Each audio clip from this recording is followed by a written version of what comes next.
Hello and welcome back to week 6 of the Shattered Star Quilt Along. Today we are diving into pulling all of these beautiful blocks together. There's nothing complex about this. I'm going to walk you through the entire process from start to finish, share a couple of tips along the way.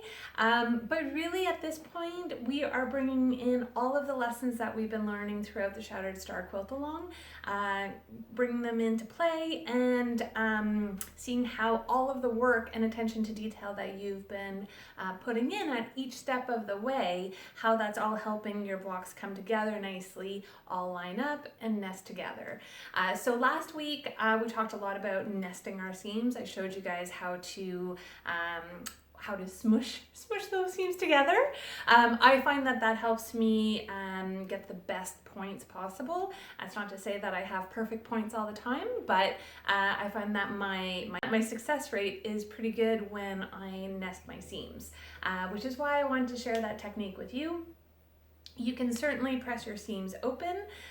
There's no right or wrong in quilting, at least from my perspective. I think that there's multiple ways that you can do a quilting task and still end up at the same endpoint. So we may take different journeys to get there, but we all end up at the same point. Also, I just wanted to mention that, for me, quilting is very much about finding joy in the process. So, for me, pressing my seams open, I don't find it as enjoyable to do that, which is another reason why I like to press my seams to the side. Again, this is, for me, that's important to enjoy the process. If that's not an important factor for you, then, that's okay. That you do you. Today we're going to dive into stitching all of our blocks in rows together, and I'm going to show you how to do just that. Before we dive into the technique, I just wanted to quickly run through the tools and notions that you're going to need to bring your blocks together. So nothing complex. You're going to need your sewing machine, your go-to thread. You're going to need, I'm pointing over here, I got my iron and my ironing board. You're going to need your Shattered Star blocks, all of them pieced and ready to be joined. You're going to need, if you are not using steam, then you can use a tailor's clapper to get those seams nice and flat. Otherwise, I think that sums it up. Oh, and a pair of snips to snip your threads between your blocks when you've been chain piecing them. That's it. Let's dive in. Okay, so I've got two of my blocks, two of my Shattered Star blocks, and I also forgot to mention you're going to need some pins. You can certainly forego pins. I just find that I have better accuracy when I use them at this point. So I am a pinner. Okay, so what we're going to do is we're going to take our two blocks. We're going to place them right sides together. And then I'm just gonna flip them so that I can then, once again, join my blocks and nest my seams. So again, if you've been following the directions in the Shattered Star quilt pattern, then the pressing directions in there will make sure that all of your blocks, once you join them, will nest. So if you want more details on nesting your seams, you can always go back to last week's video in case you missed that one, because that's all about nesting our seams. So here it's the same process. So when you're joining your blocks, what's nice about having your seams nested is that it really kind of helps things lock together, which is what I talked about in last week's video. That concept continues here as we start piecing our blocks together and then piecing our rows together to complete our quilt top. So this just kind of helps everything kind of keep its shape. If you've been off a little bit on some of your piecing, this will kind of help bring it all back in and lock it back together. Let's do this. So all I do is same thing as I showed you guys last week. I'm going to pop a pin right in that center seam where they're going to join. And then that is actually the only seam on the blocks that need to be nested. So it's actually pretty quick to pull these together. Now the pins on either side are optional, if you will. For me, the most important one is this one. The reason why I still tend to pop a pin in at the beginning and at the end is because we're dealing with a slightly longer seam. What can happen with longer seams is things can shift a little bit, and sometimes if your dog feeds are eating more fabric on the bottom, your bottom fabric, then sometimes the top fabric might extend a little bit past this one. So right now they're lining up nicely. I don't know if you can see that. They're all joined nicely, but sometimes the bottom fabric can be eaten or fed through your machine at a quicker rate than your top one. If you're finding that's the case, you can always switch to a walking foot. I find my Juki is actually pretty good about keeping the feeding both the top and the bottom fabrics at the same rate, so I don't find that I often have pieces that extend, but that would be a workaround if you are finding you have that problem. And so the pins I just find kind of help keep things in place and help prevent things from shifting, so I get better accuracy again. So all I'm going to do at this point is, now that I have it pinned, I'm going to take it to the sewing machine and stitch her in place. Okay, so let's stitch our blocks together. So as always, I'm gonna lower my presser foot. I'm gonna butt my block right up against my needle, and I'm gonna get stitching.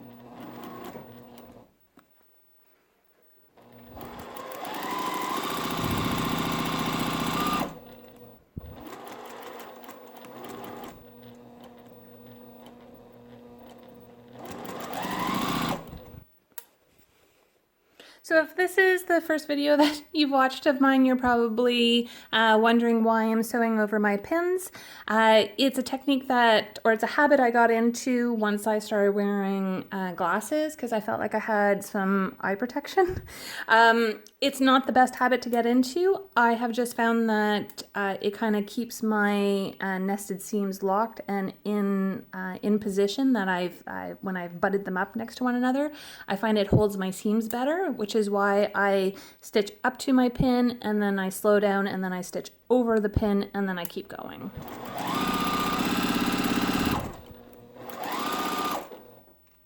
And it's the same thing here, guys. This is where chain piecing comes in. It makes very quick work. Just keep feeding those blocks through.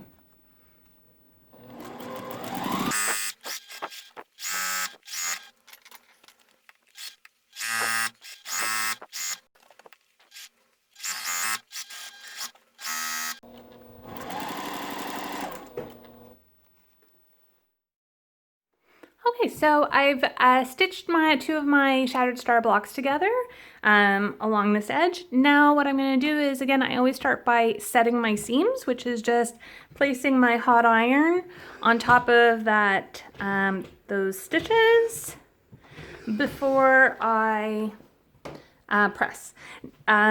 Now I'm pressing to the side again because I want my seams to nest, and the pattern, the Shattered Star quilt pattern, includes pressing directions again for your blocks, so that once you join your rows together, this seam will nest again, so that it all continues to lock together. So here are 2 blocks joined. I'm just going to continue that process, and I'm going to continue doing exactly this until all of my blocks are joined and joined into the complete rows that they need to be stitched into, and then I will come back and show you how I join my rows together. Okay, so I have 2 of my rows pieced together, and now I'm ready to join them. I like to start from the center and pin my way out. So what I do is I lay one flat on my board, and then I take the other one and I place them right sides together. And then I just line them up.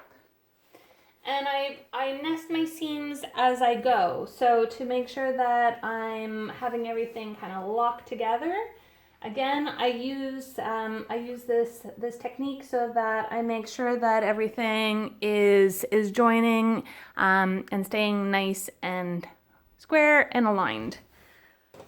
So same process as what I've been showing you. I'm just laying these out. I'm trying to be very delicate with my fabric and not pull on anything still. But let's do this. So I basically pin at every intersection where the seams join up.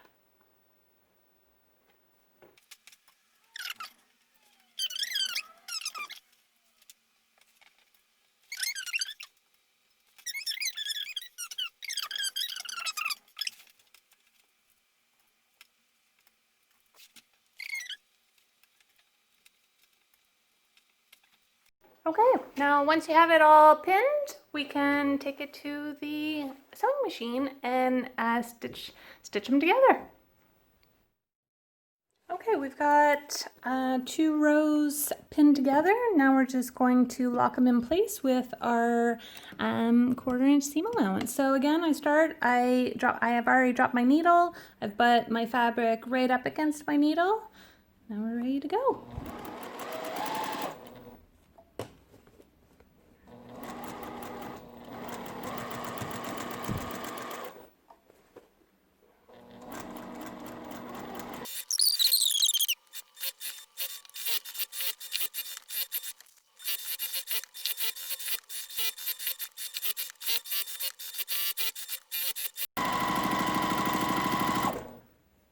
And there you have it.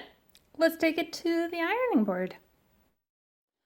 Okay, when it comes to pressing the seams for your joined rows, it's the exact same process that we've been using all along. I like to set my seams first, so I just move it along. My ironing board is not nearly large enough for these long quilts, so this is why I just take my time. I work my way down my board. I keep pulling it up, pressing those, setting those seams. And then once I've gotten to the end, I will come back to the very beginning and then flip it up. Here we go. Ooh, look at that, so pretty. All right, so again, I like to finger press first. I find that helps, and I don't get seams kind of going the wrong way. And I just take my time and work my way down that seam, setting it, flipping it back, finger pressing. I find sometimes flipping the top part back and you see that? I find sometimes if I flip this part back and use my fingers underneath to keep that seam in place, helps me get a nice finger pressed seam to the side, making sure everything's going the way I want it, and then I come in with my iron and lock it in place. And I go down, I flip it back.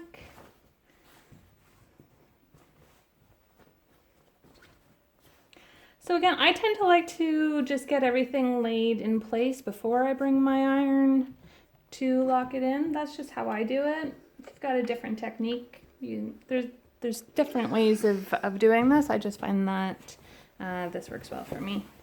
So again, I'm just pulling it down, working my way from one section to I'm working my way from section to section as I go.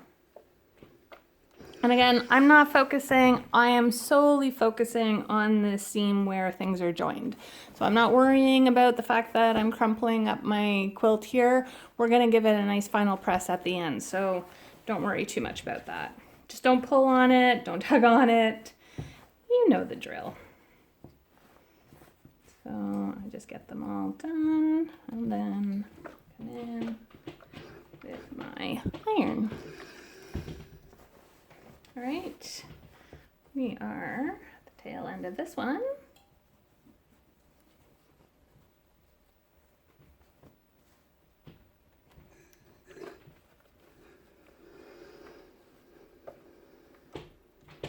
And there you have it. That is joined together. And so what I'll do now is I'm going to use the exact same process to complete my other rows. And then when I have my all of my rows joined, I'll just join those rows together as well. And that's all there is to it. Super easy to join your blocks and your rows together. You just have to keep doing that same process until you've gotten all the way through your quilt. I've got still some work to do, which I'm going to tackle now. But I hope this was helpful. If you have any questions, don't forget to leave them in the description box down below. I'm always happy to help you guys out. If you found the video helpful, I hope you'll hit the like button and don't forget to hit subscribe. That really does help my little channel grow.